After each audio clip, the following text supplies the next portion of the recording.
Una multitud está reunida. Es el crepúsculo. La noche penetra por entre los miles de antorchas que resplandecen bajo los cielos estrellados. Luego de muchos días de preparación y ayuno, una masa en procesión serpentea por el sinuoso camino. La Vía Láctea resplandece sobre ellos, y un pequeño retazo de luna les regala algo de luz lechosa y mortecina. Beben el quiqueón, primero de a uno, luego en grupos, y a continuación de a cientos y de a miles. Los allí reunidos comienzan una frenética danza.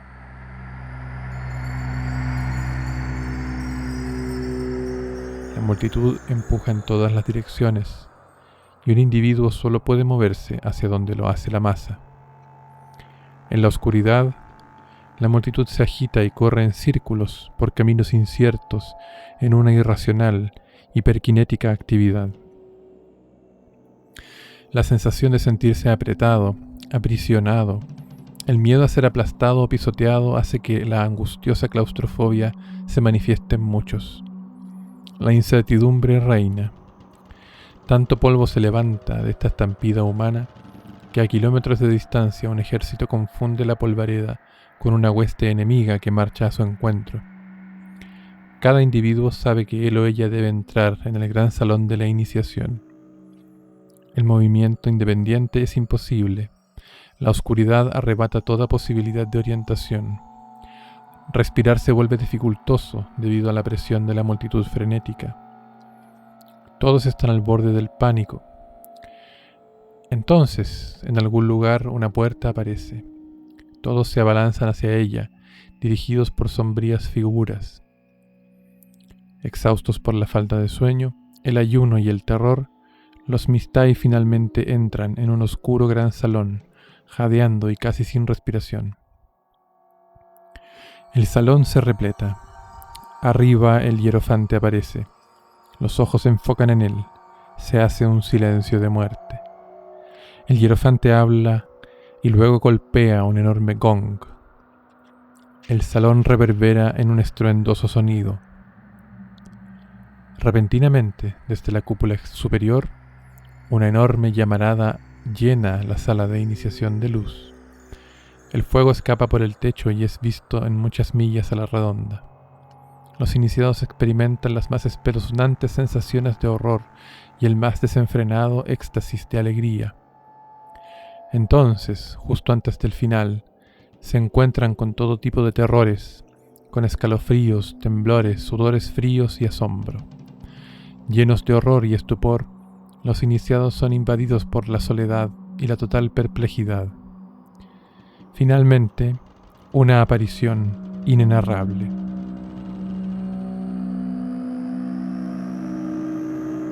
Los iniciados acceden a puros y verdes prados, donde gentiles voces, danzas corales y la majestuosidad de los sonidos y las visiones sagradas los envuelven.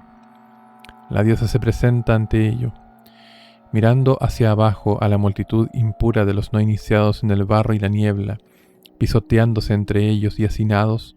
Los iniciados son capaces de creer en las bendiciones que están más allá. Hay gran alegría y celebración.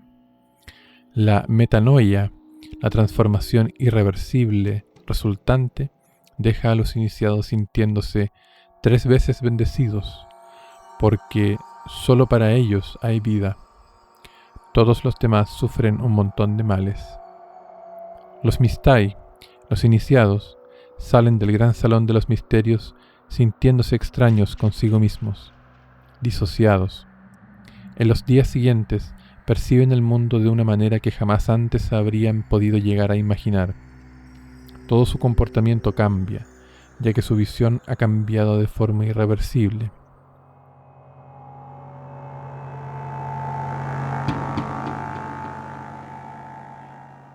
Han conocido los misterios y habitan en un mundo distinto al que dejaron atrás. Todo esto quedaba cubierto por el silencio, y los Mistai lo discutían solo con los iniciados, en un lenguaje codificado y simbólico. Diagoras de Melos reveló el secreto y representó los misterios en el mercado. Los atenienses pusieron precio a su cabeza, Un talento si era asesinado, 2 talentos si era capturado vivo. Un talento era igual a 6.000 dracma. Una sola persona podía vivir confortablemente con 120 dracma al año. El político y general Alcibíades, amado por los atenienses, profanó los misterios y escapó con vida por poco. El dramaturgo Esquilo fue llevado a juicio, ya que aquellos que asistieron a sus obras pensaron que revelaba una de las sagradas drómenas que se representaban en los misterios. Escapó solo porque fue capaz de probar que nunca había sido iniciado y que la similitud era coincidencia. A través de los milenios, susurros de las experiencias de los iniciados fluyen hacia nosotros a través primero de su voz, después de sus escritos. Pero esta pequeña cita de incierta autoría, como toda la verdadera sabiduría, nos dice más de lo que aparenta en su simplicidad. Salí de la sala de los misterios sintiéndome como un extraño conmigo mismo. Otros decían que el iniciado en los misterios ya no temía más a la muerte, pues sabía que la muerte no existe.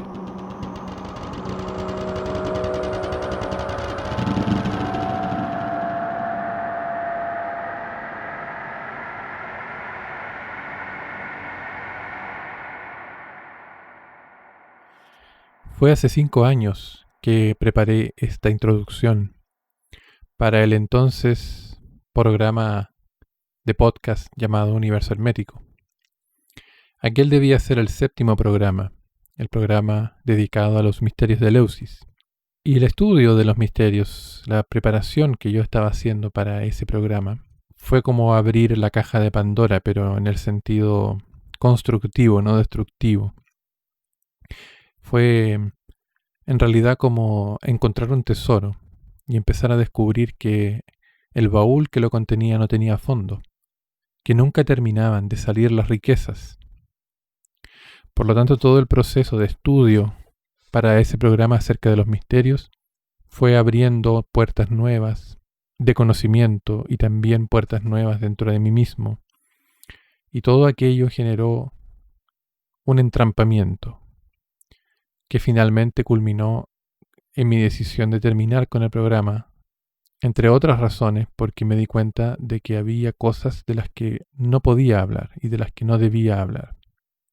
Pues bien, ¿qué ha cambiado hoy? ¿Por qué regreso con este tema? Porque siento que tengo una deuda conmigo mismo de hablar de esto. Y también tengo que reconocer el hecho de que la ambición del proyecto que tenía en esa época era un poco desmedida, ya que mi investigación, sin yo darme cuenta, apuntaba más bien casi a hacer un tratado o una investigación completa de todo lo que se sabe acerca de los misterios de Eleusis. Por lo tanto, adquirí muchos libros, leí todo lo que pude encontrar acerca de los misterios en internet, compré libros en inglés, en español. Fueron varios meses de cabeza en ello. Comencé a preparar un guión, de hecho, el comienzo del cual ustedes acaban de escuchar. Pero me di cuenta de que nunca iba a ser capaz de terminar la investigación en esa época. Me di cuenta de que era un barril sin fondo, de que no podía yo dar por cerrada nunca la investigación y decir ahora estoy listo para hacer el programa sobre el misterio, sobre los misterios de Eleusis, ¿no? Y ahora me doy cuenta por qué. Porque es imposible abarcar todo el tema de los misterios de Eleusis en una investigación, ni siquiera en un libro. Y se han escrito muchos libros acerca del tema.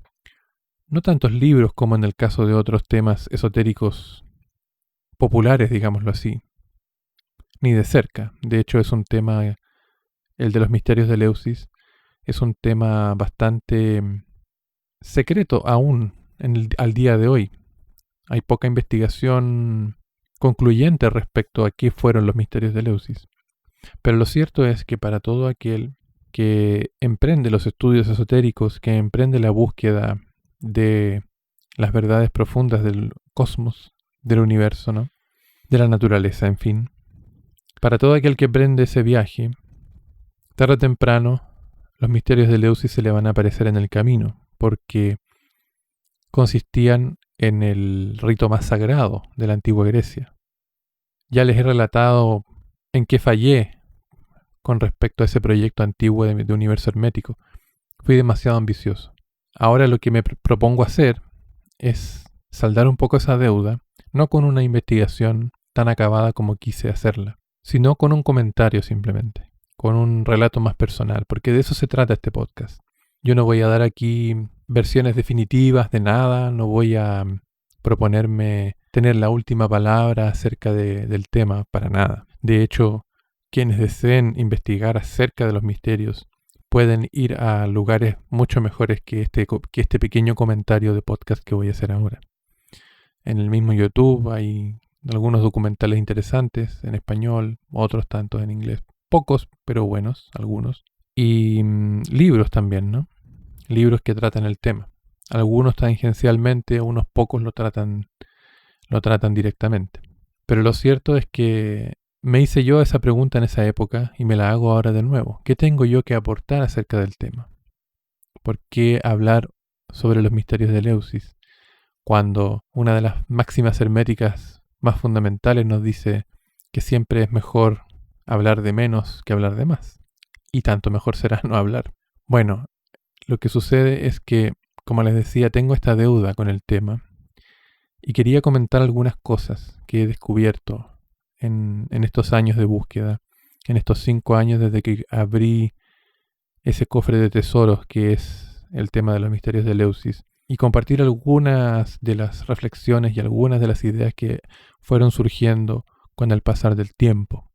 Quiero dejar claro desde ya que probablemente esta no será la última vez que yo hable del tema. Tal vez concrete algún día este ambicioso proyecto de hacer una especie de documental ya prácticamente acerca de los misterios. Pero será un tema recurrente sin duda en mis reflexiones. Y en esta reflexión de hoy, el tema esencial es el tema de la iniciación. Y he elegido el tema de la iniciación debido a que es un tema que se habla poco, es un tema del que se conoce poco y por buenas razones. No nos olvidemos que los misterios de Eleusis eran el rito más sagrado de la antigua Grecia. Y como les relataba al comienzo, varios de quienes se burlaron de los misterios públicamente, o quienes hicieron sátira o parodia de ellos, o quienes dijeron más de la cuenta, pagaron con sus vidas. Era pena capital revelar cualquier detalle de los misterios. Y esto tenía una razón de ser. Lo más sagrado no se puede profanar. Lo más sagrado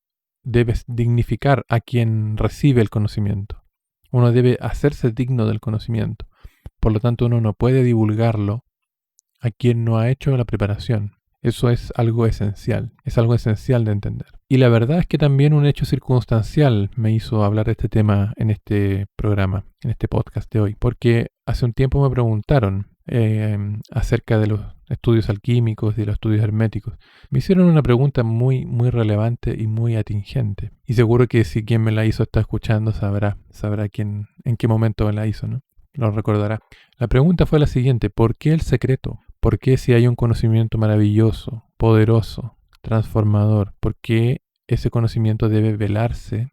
¿Por qué debe custodiarse? ¿Por qué debe guardarse de los demás y no ser compartido libremente de forma que todos lo sepan? Y esa es una pregunta muy legítima, sobre todo cuando uno está empezando e incluso cuando uno ya lleva un tiempo, ¿no?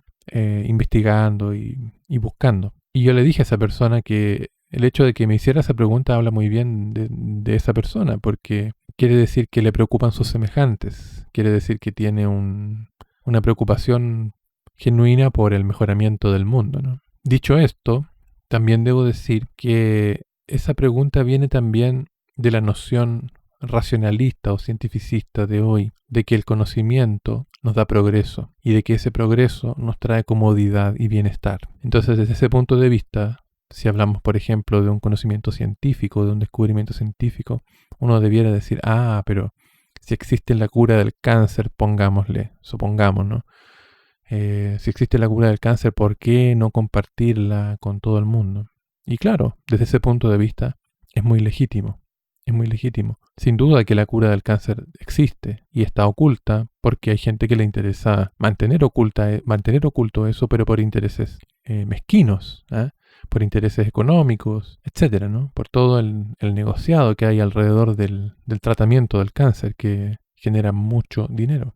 En ese caso, es un conocimiento que podría salvar a mucha gente, ¿no? Pero aquí no estamos hablando solamente de un conocimiento material, de un conocimiento científico o médico. Estamos hablando de algo mucho más profundo, que puede tener implicaciones, por supuesto, en la salud, pero el centro, el núcleo del asunto no está en que sea un conocimiento que cambia a la sociedad, sino que es un conocimiento que cambia a la persona. Y esa transformación de la persona puede generar una reacción en cadena que transforme a toda una sociedad, a todo un pueblo. Pero aún más, como les decía antes, aún más, el secreto tiene que ver con lo sagrado. El secreto tiene que ver con resguardar aquello que debe ser preservado de forma pura, de forma no mancillada. Y hay razones esotéricas para ello, sin duda, nos dicen los maestros. Y debemos confiar en los maestros. Es muy importante en todos estos estudios que seamos conscientes de que los hierofantes, los maestros que nos entregan los misterios, lo hacen de manera gradual por buenas razones.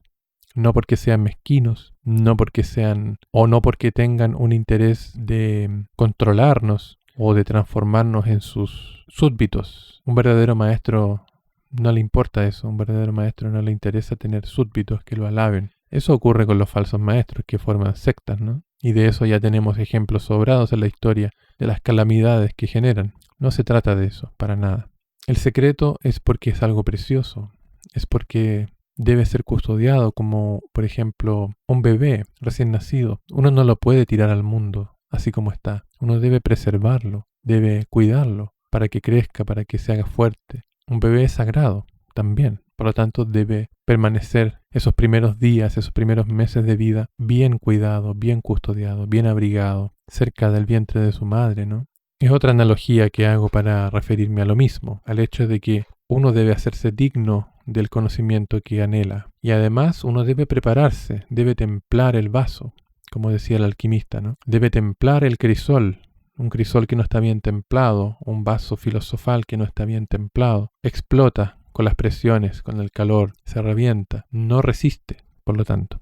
Y así como un vaso filosofal o un crisol de arcilla no resiste, así también una persona, un ser humano, no resiste o no resistiría el golpe tremendo de la revelación absoluta de todo los secretos del cosmos. Alguna vez leí por ahí un relato que hablaba de que aquellos que se iluminan espontáneamente generalmente caen muertos, porque la revelación es tan impactante que la persona no lo soporta, y que la razón para estar años y años preparándose para poder recibir esa iniciación o ese misterio es solo porque se debe templar el vaso, es solo porque la persona debe prepararse para poder recibir eso sin que ese misterio sagrado lo dañe. Todas estas especulaciones, todo esto que estoy hablando ahora, debe entenderse como analogías, como ideas, como elucubraciones de un buscador sincero. No quisiera que se tomaran como revelaciones de un maestro para nada. Yo no soy un maestro, yo soy un buscador, soy un amigo del arte. Por lo tanto, lo que les comento, tómenlo como ideas de alguien que lleva harto tiempo estudiando, que ha tenido la fortuna de conocer sí verdaderos maestros y que confía en lo que ellos le han comunicado. Pero en esto todos vamos a ciegas. Y el tema de la iniciación, el tema de lo sagrado, el tema de los misterios, es sin duda lo más importante que puede experimentar una persona. De hecho, así se describía, ¿no?, el tema de los misterios de Eleusis como el acto más sagrado y más importante de la vida. En el caso de la alquimia y en el caso del hermetismo, que es el núcleo central alrededor del cual gira este programa, por supuesto que la iniciación es fundamental también, pero muchas veces no se habla de ello, no se habla de la necesidad de la iniciación. De hecho, existen muchos alquimistas que no han sido iniciados, y eso se hace evidente en sus obras y en su investigación, y así también uno es capaz de encontrar verdaderos maestros que la intuición a uno le permite decir o reconocer que están hablando desde otro lugar, que están hablando con la autoridad que confiere el conocimiento. Entre buscadores nos ayudamos, nos apuntalamos, comentamos lo que hemos descubierto. Asimismo, yo he leído y disfrutado obras de otros buscadores, he escuchado también sus podcasts, leído sus libros, etc. Y asimismo, quienes me estén escuchando y sean otros buscadores también, se nutrirán un poco de lo que yo comento, o también, como les decía la otra vez, lo usarán para diferenciarse o para distanciarse, o simplemente dejarán de escucharme, ¿no? No importa eso.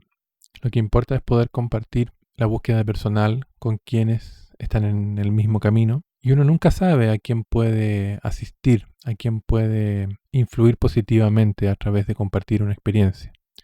A mí me han nutrido muchísimas experiencias de otros que seguramente ellos no tienen ni idea que fueron importantes para mí. Por lo tanto, esa es otra de las razones que anima este esfuerzo medial, ¿no? Este esfuerzo de subir estos podcasts y comentar. Pero volviendo al tema de la iniciación, para no desviarme y no extenderme más allá de los 30 minutos que pretendo siempre hablar, quisiera decir lo siguiente. La intuición me ha ayudado y les ayudará a ustedes también a distinguir a los verdaderos maestros de quienes no son maestros. Un buscador sincero siempre se presentará como tal. Nunca se las dará de maestro quien no lo es. Y el que se dé de maestro y no lo sea, no es un buscador sincero y es simplemente alguien que busca enaltecer su ego y enaltecer su vanidad en el compartir conocimientos para que le adulen y para que le rindan pleitesía. Hay que guardarse mucho de esos personajes que son los que abundan, la verdad. Y los verdaderos maestros son escasos. Pero como son escasos, contrastan tremendamente con los falsos. Dentro de los libros y de las lecturas, quien yo siempre he sentido que es un maestro auténtico por intuición es Fulcanelli, por ejemplo. Fulcanelli, sus 2 primeros libros, ni hablar del tercer libro que no fue publicado y que hay un supuesto tercer libro de Fulcanelli circulando que es falso. Es cosa de leerlo. Quien haya leído los 2 primeros libros de Fulcanelli y lee este supuesto tercer libro se dará cuenta de que es un farsante el que escribe el tercer libro, ¿no?